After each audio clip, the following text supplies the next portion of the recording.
Baik, Assalamualaikum warahmatullahi wabarakatuh. Perkenalkan, nama saya Dian Artika dari Perbankan Syariah kelas C. Di sini saya akan membahas salah satu topik penting dalam manajemen sumber daya manusia, yaitu komunikasi. Jadi, komunikasi adalah sebuah fondasi utama dalam hubungan kerja.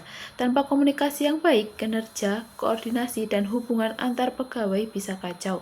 Karena itu topik yang sangat penting untuk dipahami semua calon manajer dan praktisi SDM.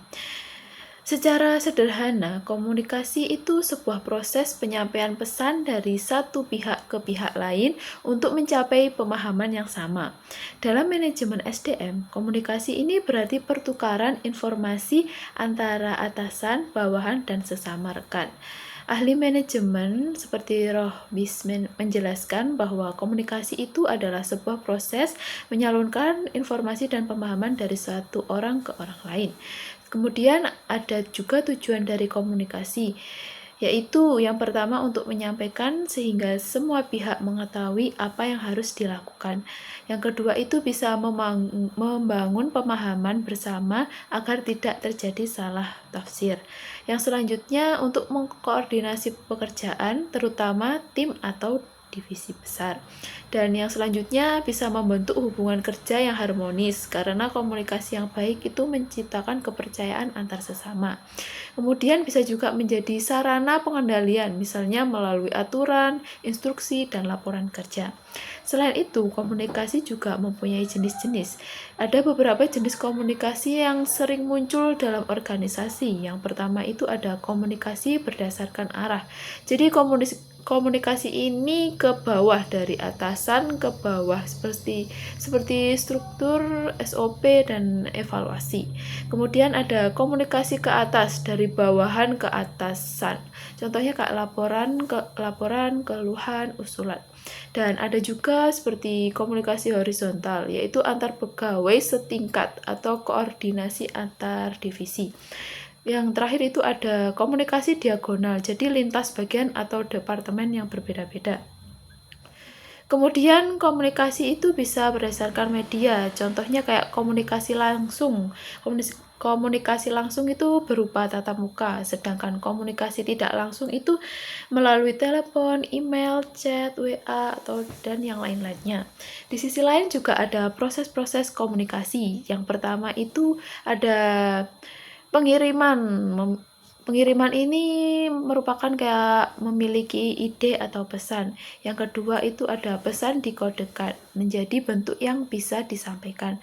Yang selanjutnya juga ada media dan saluran dipilih, misalnya kayak lisan, email, atau dokumen. Kemudian ada penerima atau menerima pesan. Penerima mengartikan pesan, feedback dikirim kembali ke respon. Dan kemudian jika feedback ini menunjukkan bahwa penerima memahami pesan, maka komunikasi itu dianggap berhasil. Kemudian juga ada hambatan-hambatan komunikasi. Dalam praktik organisasi, komunikasi ini tidak selalu berjalan mulus dan juga ada beberapa hambatan yang sering muncul. Yang pertama itu berbeda persepsi. Jadi setiap orang itu mengartikan bahwa pesan itu secara berbeda. Latar belakang dan budayanya itu juga berbeda. Kayak gangguan fisik, emosi, bahasa yang tidak jelas dan terlalu teknis, dan kurangnya keterampilan komunikasi dari pengirim maupun penerima. Jadi hambatan-hambatan ini bisa mengakibatkan salah paham, konflik, dan turunnya kinerja. Dan juga ada pentingnya komunikasi dalam manajemen sumber daya ini juga ada beberapa loh. Yang pertama itu ada komunikasi yang efektif yang sangat penting karena memperkuat hubungan antara atasan dan bawahan. Bisa juga untuk meningkatkan koordinasi antar bagian, mempercepat pengambilan keputusan, mengurangi konflik dan kesalahpahaman, dan menjadi sarana menyampaikan feedback yang membangun. Jadi dalam konteks SDM, komunikasi ini juga sangat berperan dalam proses rekrutmen, pelatihan, penilaian kerja, hingga penyelesaian masalah karyawan.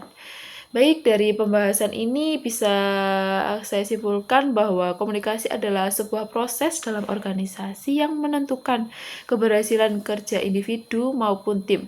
Komunikasi ini tidak hanya tentang berbicara, tetapi tentang menciptakan pemahaman atau hubungan kerja yang sehat. Sekian video saya. Wassalamualaikum warahmatullahi wabarakatuh.